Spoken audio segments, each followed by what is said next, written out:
G'day and welcome back to the show. Appreciate everyone tuning in. We've got a cracker of a show today. We're going to get into a lot of what happened in the past round of football, round 23. And we're also going to get into the round ahead, and we're going to talk about a couple of teams in particular that are flying high at the moment and at the right time of the season, because finals are only around the corner. And what an exciting time that is, because we've got some teams that are playing really well, and we've got a few teams that look likely to go all the way. But as we know, only two can get to the final game and only one can win it all. Like every year, it's going to be a great final series. And to start off the show, I want to talk about the Roosters Dolphins game. Boy, that was a good game. Unless you're a Dolphins fan, that was a good game. A lot on the line, 8th versus 9th, playoff finals implications. It was a big game for both sides in Suncorp, and it looked like only one team actually showed up to play. Now, the Roosters go on and beat the Dolphins 64 points to 12. That's right. The Roosters put 64 points on a top 8 side who needed to win, who has been playing good in the last month or so, but the Dolphins just decided not to show up and play. Holes everywhere. A fiery start to the game. Let's not forget about that. We don't want the outcome of this game to overshadow how this game started. Sin bins, almost fights, knockouts, big hits, off the back fence runs. It had it all. It was great. The commentators were loving it. The fans were loving it. The players were obviously loving it. And it was a great game of NRL to watch. Probably one of the more exciting, interesting, intense games of the season, at least up until this point. And if you didn't get a chance to watch it live, that's unfortunate. But if you did, then you know exactly what I'm talking about. And I just hope we get another couple of games like that before season's end, because it was great. It was great. Spencer Leniu was fired up. He was ready. He was shaping up. He was ready to fight someone. It's a bit silly. Doesn't look good for the game. Obviously, there's a lot of kids watching, and that's the whole reason why the Biff has been exiled out of the game, is to protect the kids and the grassroots game from fighting on the field. We don't actually want kids fighting on the field. There's an argument to be made that sometimes at the NRL level, they need to just kind of do it, get it out of the way and move on, but that's a discussion for another day. But Spencer, he was fired up. He was ready to go.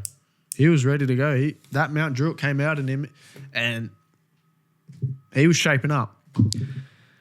But outside of the fieriness, the Roosters just put on an absolute clinic in attack. Defensively as well, keeping the Dolphins to 12 points. We all know the Dolphins can score points. They've got some strike players that can definitely open up the field. But they kept the Dolphins to 12 points and they managed to score 64. So the question then asks itself, do the Roosters have the best attack in the NRL? And in my opinion, yes. When they are on, when they got all their stars healthy, they have the best attack. They have the fastest attack. And now with the inclusion of Sam Walker back from injury, it's so creative. He does stuff. He had an unbelievable game. Sam Walker and Tedesco, I mean, most of the Roosters players had a really good game, but those two in particular shine brighter than any other star the Roosters had or the Dolphins had. Sam Walker played some incredible football. Some of the stuff he does is freakish. It's just off the cuff football. It's not planned. He just goes for what he sees, and that's what makes him such a great player.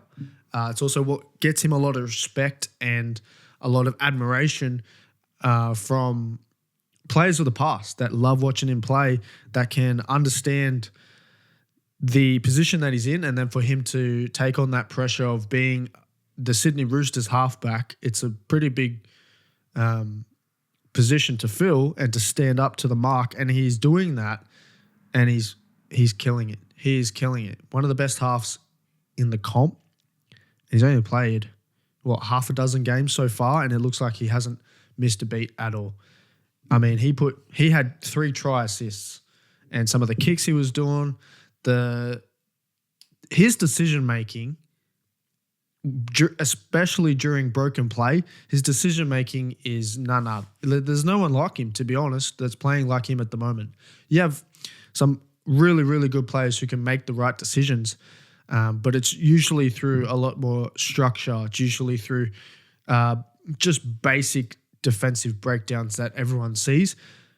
But with Sam Walker, it's different. He's just doing things during broken play in particular that you just go, wow, where did that come from? How did he even have time to think about that? How did he even think that was an option? And it worked. And it works. And they score. They score. And then Tedesco had another great game. His stats, 2 tries, 3 try assists, 158 run meters, 7 tackle breaks. And then the other question is Tedesco on his way to another Dally M? And I think he should be the favourite at the moment. Once Luke Metcalf kind of went down, once Payne Haas hasn't quite been the same since the Origin period, I think Tedesco's probably an out-and-out favourite to now win the Dally M. And, that's kind of going to cement him as a true Hall of Famer, as one of the best fullbacks we've seen, in particular in a long, long time, especially one of the best New South Wales fullbacks. So Tedesco had a great game. Sam Walker had a great game. Daniel Tupou moved into the top 5 all-time scoring list. So he is improving in his career achievements as well. The Roosters had an amazing game. No one can take that away from them. They won. They needed to win. Wins are so valuable to them at the moment. Even their for against is valuable. So to win by such a margin that's kind of been understated in the playoff race, their for and against now takes a huge improvement.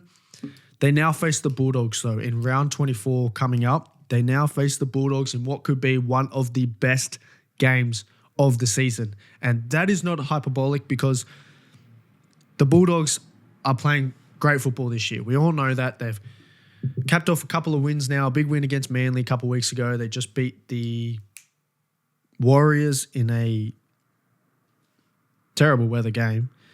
Stephen Crichton, boy, he's good. Undoubtedly the best centre in the game at the moment, in the world probably. So now they come face-to-face in round 24. I honestly think this could be a matchup moving forward with the Roosters' fast attack.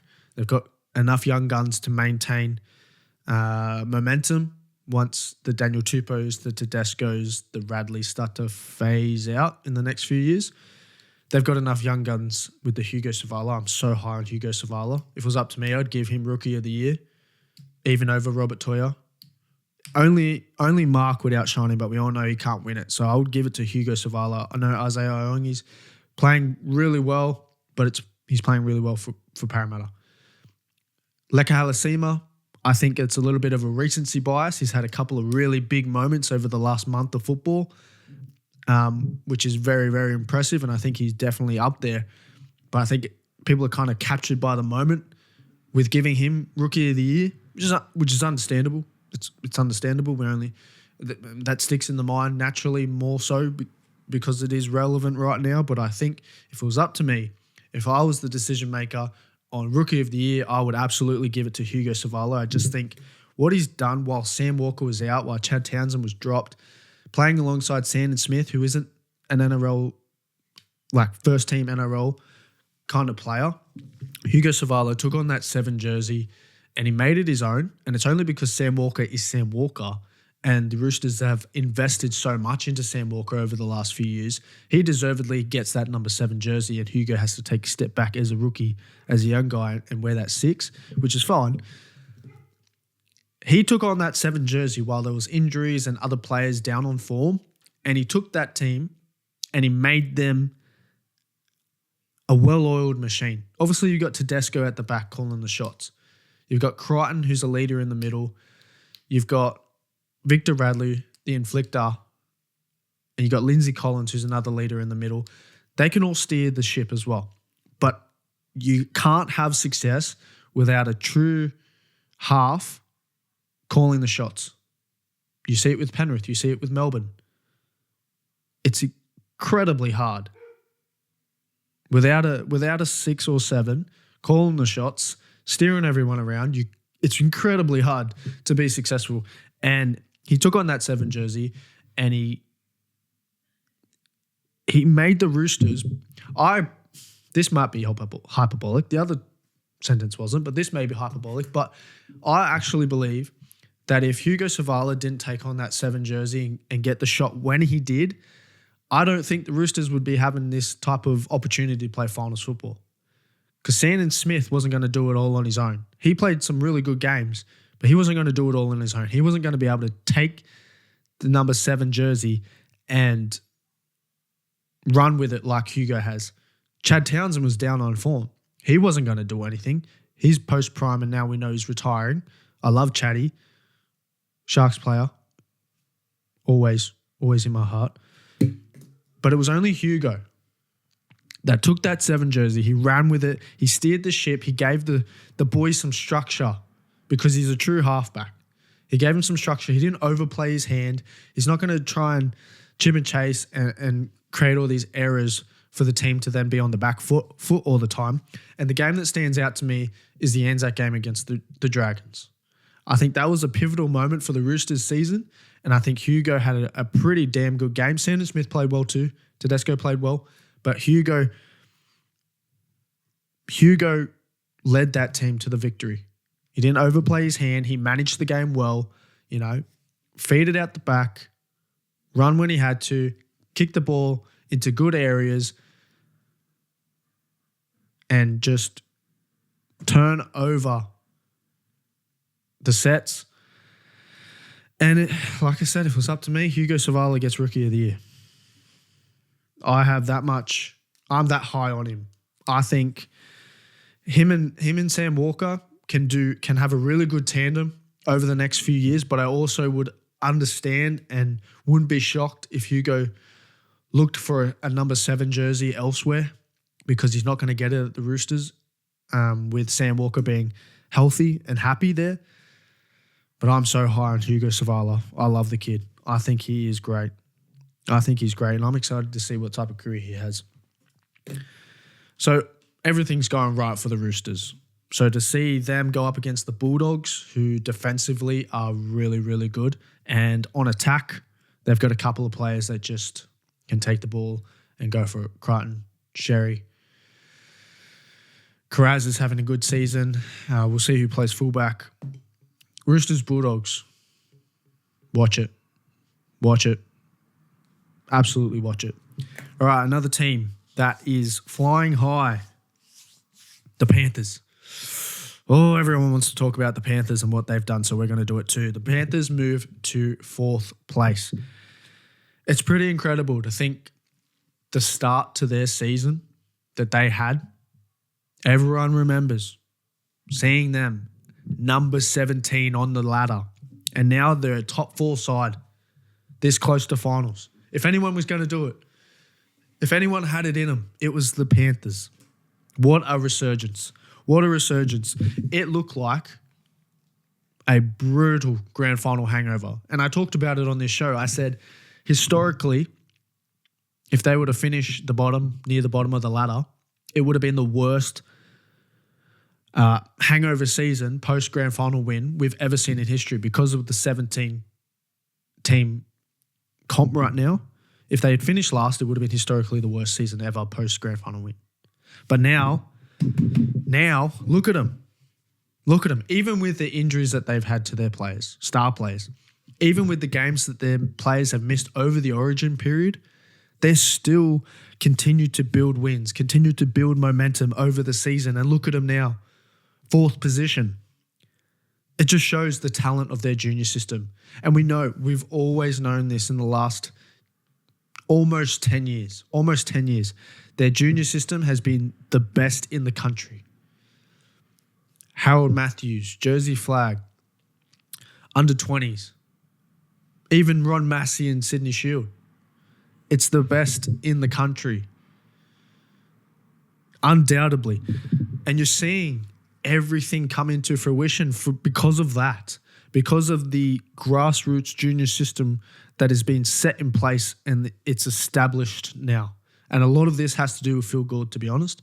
A lot of it has to do with him.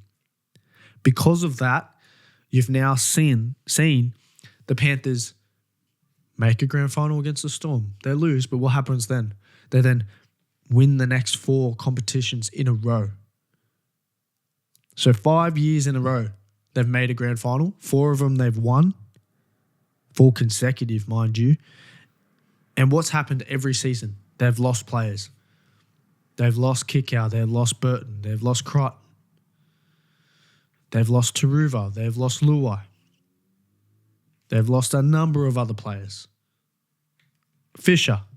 They've lost a number of players. Capewell. Look at them. They're still making grand finals. This year, they're still making top 4. It's because of that junior system. It's because of the players coming through. The Lindsay Smiths.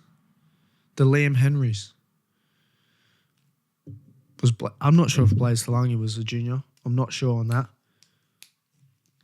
And it also shows the incredible coaching of Ivan Cleary. He honestly could win Coach of the Year. Even if Panthers don't finish top 4, if they finish in the top 6 and play finals, he could win Coach of the Year. Him, Cameron Ciraldo, Andrew Webster would be up there. Obviously, Craig Bellamy, Trent Robertson, they're always up there. Ricky Stewart actually might have a case better than Ivan, but you've honestly got to say it's out of Ivan Cleary and Ricky Stewart for Coach of the Year. Ivan has done an incredible year, and he already established himself as one of the greatest coaches ever with 4 grand finals in a win. But this is almost overshadowing it. I mean, they're 4th place now. This could be the peak. We're not sure. This could be the peak. Only time will tell. They could go on to win it all. They could go on to make a grand final. They could go on to maybe have a few losses and, maybe be one and done in the finals. But up until this point, it's almost been more impressive than winning 4 grand finals in a row, considering the things that we've talked about. Injuries, origin period where they missed stars. The only thing that's been in their favour this year that they haven't quite had in the last few seasons is Nathan Cleary's health. Yes, he's missed games, origin period, being rested, a couple of niggles, but he hasn't had that annual injury that he seemed to have over the last 2, 3, 4 years. You haven't seen him have a bad shoulder where he's out for 4 to 6 weeks. So that's obviously going to aid the Panthers into being like this. Talangi's come along. He's slowly developed into his number 6 role. Jack Jenkins is having a great game. Dylan Edwards is as stable as ever. Mitch Kenny's playing good football. So Casey McLean, he's come a long way as well. So what they've done is so impressive. It's so impressive. Now, it's so easy to bag them out because they are the champs. They've been the champs for 4 years. They're always on top. Everyone, it's tall poppy syndrome. It's crabs in a bucket. Everyone wants to pull them down and demoralize them and downplay their achievements because they're the ones that are constantly winning. It's easy to do that. It happens all the time. It happens with the Patriots in the NFL all the time. Not anymore, but when Tom Brady was there and when they were winning. It's so easy to tear them down and say, it's just the Panthers. Don't worry, they won't win it all. Don't worry, they're shit. This is so impressive. From going 17th on the ladder to a top 4 position with, what do we got? 3 games to go? 4 games to go? It's so impressive. It is so impressive. And, who knows where they go from here? They could win it all. They could make a grand final and lose it. Do they have what it takes to win another grand final? Do they have what it takes to make another grand final? I don't know. Earlier in the year, it kind of seemed like they were a little worn out. You haven't been getting quite the same production you have from a Dylan Edwards, from Brian Toto. Cleary's been fucking amazing. I mean, the 2-point field goal against the Titans. This is why he's going to go down as one of the best halfbacks ever. He's causing concern for GOAT conversations already. He's 28? Still got 6-7 years in the league at least. Fuck, he's good. The whole thing's good. The whole system and club and organisation is so good. They don't get enough credit these days because they've been winning. But this is impressive. They deserve credit for this. They've earned their credit for this. If whatever position they finish, it looks like they're going to finish top 6. They've earned it. They've fucking earned it. So you can't take that away from them. Whether you don't like them or not, whether you want them to win or not, they have earned that position, and you can't take it away from them. You can't. All right, round 24 ahead. Let's have a look. We've already talked about the Roosters-Bulldogs game. Another great game. Thursday night football, Panthers versus Storm. Storm aren't quite the same without Jerome Hughes. But you know what the philosophy at the Storm is. Next man up. Do your job. Storm will be ready for that game. And top 4 implications, potentially.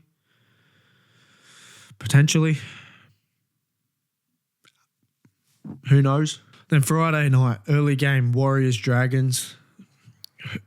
It's a flip of a coin with this one. Warriors are still playing good, but they're not playing great. Dragons, what's that? 2-game win streak. Could be great. Friday night game, Roosters-Bulldogs. We've talked about that. That's going to be a classic. Saturday games, you've got Sharks-Titans kicking it off. Can't imagine the Sharks lose this one. They know they need a win, and Titans are sitting last. Broncos-Dolphins, this could be interesting. Obviously, you got the Brisbane Derby. Dolphins, they need a win. There's no ifs, ands, or buts about it. Dolphins need to win, and the Broncos are kind of unpredictable. They're still a little bit too flashy for my liking for finals football. A little bit erratic, a little bit inconsistent on defense. But that's a pretty good game, to be honest. And then Saturday night, Rabbitohs Eels. Probably no one to watch that. Sunday, Arvo, Tigers, Eagles. I'm not sure if Manly can make finals anymore. They are sitting at 10th. Maybe if they win out and they get some other things go their way.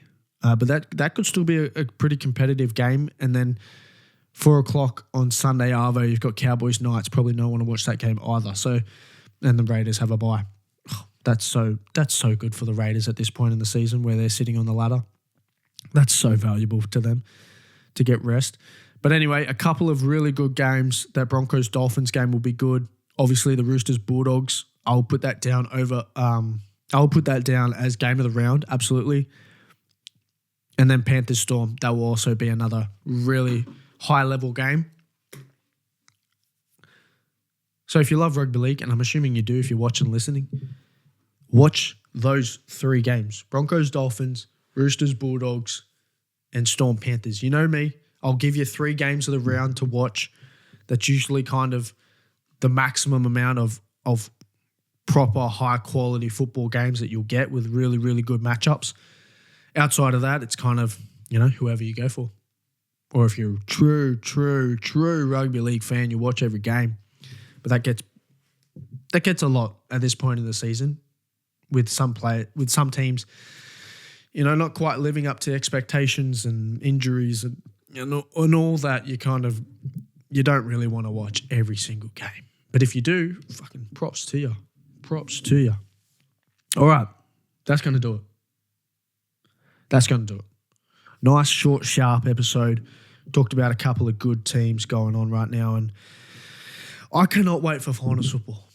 I just think with the teams at the top, the Raiders, the Storm, the Bulldogs, Panthers, and now the Roosters slid into one of those positions where I think could win it all. I'm really excited because, as I said at the start, as we all know, only 2 teams can make a grand final. Only 1 team can win it all. And there's a few teams that look like could win it all. So it's just going to depend on how the matchups work in finals, semi-finals. I can't wait. It's going to be great. And then we get into international football with Ashes and Pacific Nations. Whew. Does it get better? Does it get better in the game of rugby league than the approach to finals, then international test football? Outside of Origin, clearly, obviously, but what a great time of year. Coming out of winter as well, starting to warm up, into spring, into finals football, international football. What a time to be alive, they say. What a time to be alive. All right, appreciate you tuning in. Enjoy your weekend. Enjoy the games of rugby league that you decide to watch or listen to. Enjoy time with the family, with friends, all that good stuff. I'll see you later.